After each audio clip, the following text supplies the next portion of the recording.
사랑하는 성도 여러분 반갑습니다. 오늘도 말씀으로 주시는 은혜가 충만한 하루 되시기를 소망합니다.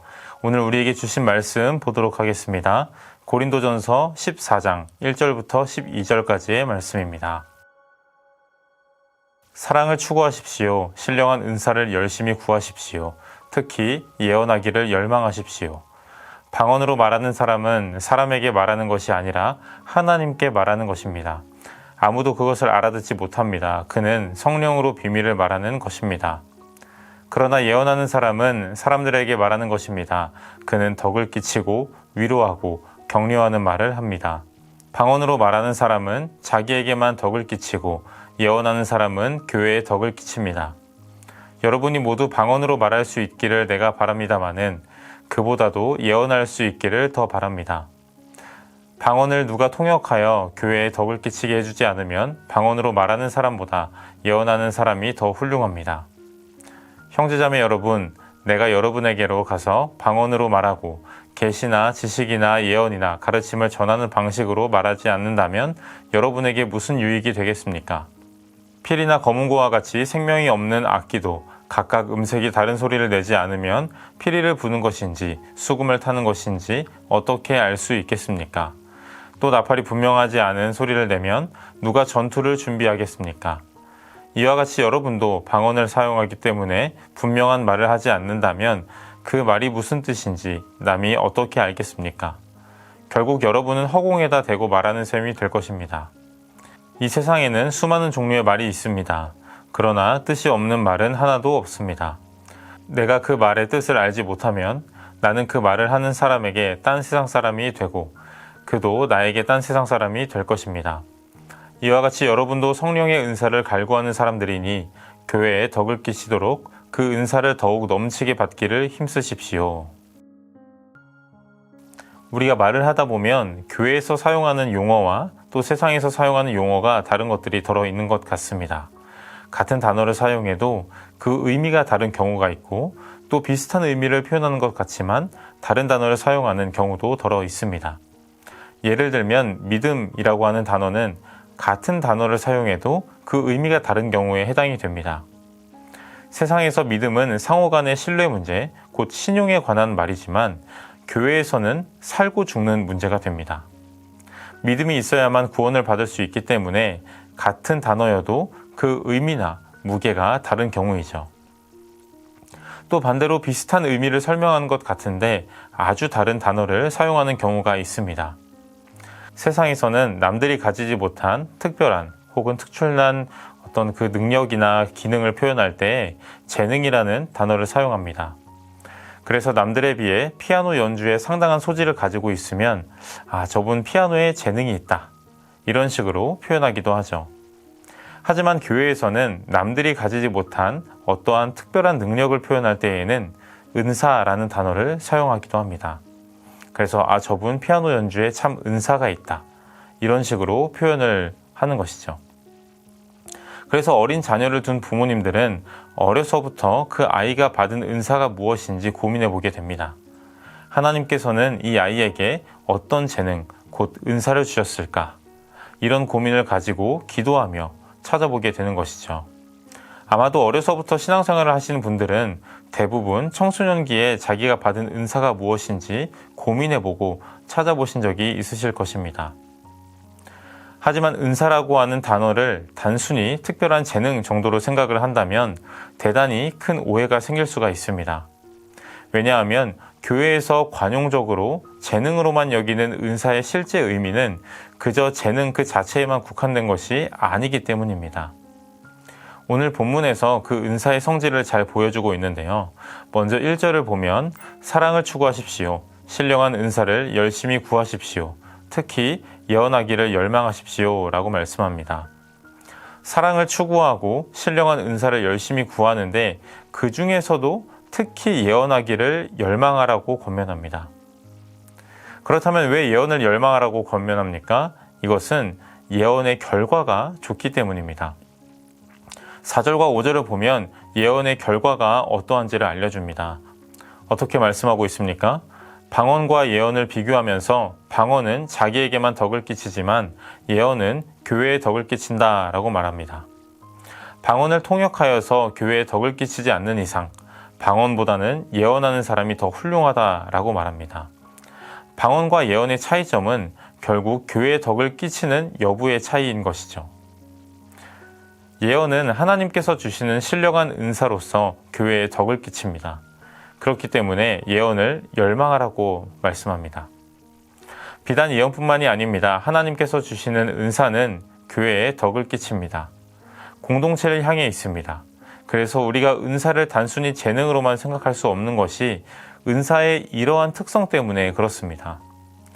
은사는 곧 특별한 재능이다. 이렇게만 이해를 하면 교회가 굉장히 차가워질 수가 있습니다. 재능을 가지고 교회의 여러 가지 것들을 섬길 때에 성도들에게 덕을 세우지 않고 가진 재능의 우월성만을 드러낸다면 실제 그 사역이 잘 되는 것 같아 보여도 여러 일들이 수월하게 해결이 되는 것 같아 보여도 하나님께서 기뻐하시지 않으실 것입니다. 다른 것을 고려하지 않고 개인의 재능의 영역만 강조해서 사역을 해 나아간다면 사람이 세워지지 않고 열심히 수습만 해야 되는 그런 사역이 될지도 모릅니다. 따라서 그 재능이 하나님 나라를 위해 사용이 되고 무엇보다 교회 공동체의 유익에 활용이 되고 또 사람들에게 덕을 끼치는 것이 바로 은사다라고 말할 수가 있는 것이죠. 특별한 능력만 가지고 교회, 곧 공동체를 위해 활용하지 않거나 덕을 세우지 못한다면 그것은 은사가 아니라 세상에서 말하는 재능 정도일 것입니다. 그런데 덕을 끼친다는 표현은 과연 어떤 의미일까요? 하나님께로부터 받은 은사를 사용하되 공동체에 덕을 끼친다. 이것은 여러 의미가 있을 수가 있지만 기본적으로 우월성을 가지지 않는다라는 것에서부터 출발해야 합니다. 오늘 본문 6절 말씀을 보면 바울은 자신이 방언을 받았다고 해서 다른 사람들이 알아듣던지 혹은 알아듣지 못하던지 상관없이 계속해서 방언을 말하면 성도들이 자신의 말을 하나도 알아듣지 못할 것이고 그래서 전혀 유익이 되지 못할 것이다 라고 말합니다. 방언을 받았다고 해서 다른 지체들을 고려하지 않은 채 계속 방언을 말하면 아무도 알아들을 수가 없고 공동체에 조금도 유익이 되지 않습니다. 은사는 언제나 교회를 향해 있고 공동체를 세워가는 데 활용이 됩니다. 이 과정에서 자칫 은사를 잘못 이해하거나 활용해서 타인에게 자신의 신앙이 상대적으로 우월하다라는 것을 보여주기 위해 사용되어서는 안 된다라는 것이죠. 영적인 측면에서든지 어떠한 측면에서든지 자신이 상대적으로 우월하다라는 것을 보여주기 위해 대표 기도를 하는데 갑자기 방언으로 기도한다든지 아니면 타인의 얼굴이나 삶을 바라보면서 갑자기 무언가가 보인다라든지 이런 것들은 공동체에 전혀 유익이 되지 않습니다. 피아노 연주를 아주 잘 하시는 분이 다른 악기나 싱어들을 고려하지 않고 그저 자신의 실력을 뽐내기 위해 아주 화려하게 연주를 하며 박자도 마음대로 가져가면 그리고 다른 사람들이 그 수준 높은 음악을 이해하지 못해서 답답해하고 나무란다면 함께 찬양을 하고 예배하기 위해 모인 그 자리에 전혀 유익이 되지 않을 수도 있다라는 것이죠. 그래서 우리가 받은 은사가 무엇인지 찾는 것도 중요하지만 그것만큼이나 중요한 것이 그 은사를 활용하는 우리의 태도입니다. 우리는 받은 은사를 잘 찾고 교회를 위해 활용하되 공동체의 유익이 되도록 나아가 성도들에게 은혜가 되도록 지혜롭게 활용해야 합니다. 이러한 은사는 어떤 영역에서의 재능뿐만 아니라 직분 역시도 은사가 될 수가 있습니다. 교회를 세우는 직분 역시 은사입니다. 그래서 우리는 직분을 감당할 때에 언제나 나의 직분에 주어진 직무가 무엇인지를 잘 인지하고 그것을 통해 공동체의 유익이 되도록 나아가야 합니다. 목사, 장로, 집사, 권사 등 우리 교회에서는 여러 직분을 통해 교회를 섬기는 분들이 계십니다.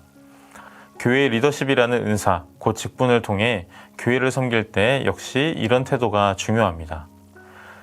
직분이 세상 일에 활용되는 도구가 되는 것이 아니라 교회 안에서의 계급처럼 되어서 높낮이를 결정해 주는 것이 아니라 맡겨진 일들을 지혜롭게 잘 감당함으로 나아가야 합니다. 이렇게 나아갈 때 은사를 활용하는 사람들을 보며 질투와 시기가 아닌 축하와 격려로 바뀔 것입니다. 한 공동체로 부름을 받은 다른 영혼들이 주 안에서 잘 세워지도록 내가 그들을 훈련시키거나 지적해서 가르치는 것이 아니라 그들의 필요를 채워줌으로 또 도와줌으로써 섬기며 나아갈 때에 교회에 유익이 되는 은사로 가득하게 될 것입니다. 우리가 받은 재능이나 직분 혹은 주님이 불러주신 어떠한 자리 가운데 그것을 교회의 유익을 위해, 성도들의 유익을 위해 활용하여서 건강한 은사로 교회를 더욱더 건강히 세우며 나아가는 저와 우리 성도님 여러분들 다 되시기를 소망합니다. 기도하겠습니다. 하나님 아버지, 참 감사합니다. 우리에게 여러 가지 은사를 허락하여 주시고 그 은사를 교회에 활용할 수 있도록 마음을 허락하여 주시고 또 여러 가지 환경을 허락하여 주시니 감사합니다. 우리에게 주어진 것들을 통하여서 우리가 교회에 유익이 되도록 또 성도들에게 유익이 되도록 그 은사를 지혜롭게 잘 활용할 수 있도록 도와주시고 혹여 우리 가운데 아직 그 은사를 발견하지 못했다면 주님께서 지혜를 주시어서 깨닫는 은혜를 주시어서 은사를 발견하고 그것을 정말 건강하게 지혜롭게 교회를 위하여서 활용할 수 있도록 하나님 나라를 위하여서 활용할 수 있도록 주님께서 인도하여 주시옵소서. 감사합니다. 거룩하신 예수님의 이름으로 기도합니다. 아멘.